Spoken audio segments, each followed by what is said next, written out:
Πάμε.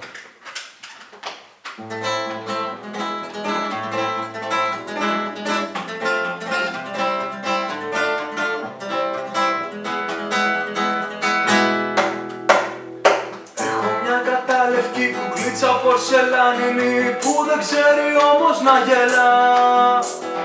Όταν πρώτο φτιάχτηκε μου είπαν πως βιάστηκε από ένα πειρατή φασισταρά.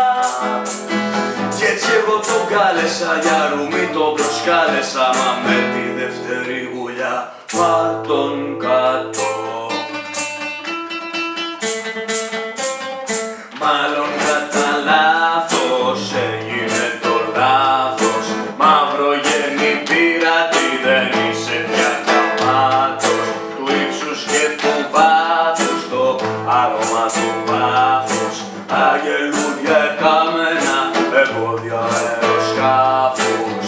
Μάλλον κατά λάθος έγινε το λάθος. Μαύρο γέννη πειρατή, δεν είσαι πια καμάτος. Του ύψους και του βάθους, το άρωμα του πάθους. Αγγελούδια κάμενα, εμπόδια αεροσκάφους.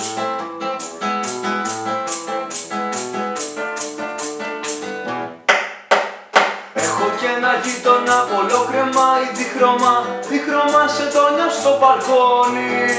Κι όταν ακούει στη διάπασον στρατιώτικα εμβατήρια, ο φαλός δειλά-δειλά ψηλώνει.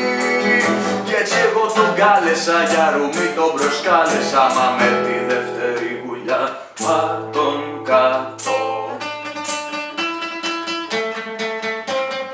Μάλλον κατά λάθος έγινε το λάθος. Μαύρο γέννη πειρατή, δεν είσαι πια γαμάτος. Του ύψους και του βάθους, το άρωμα του πάθους. Αγγελούδια κάμενα, εμπόδια αεροσκάφους. Μάλλον κατά λάθος έγινε το λάθος. Μαύρο γέννη πειρατή, δεν είσαι πια γαμάτος. Του ύψους και του βάθους, το άρωμα του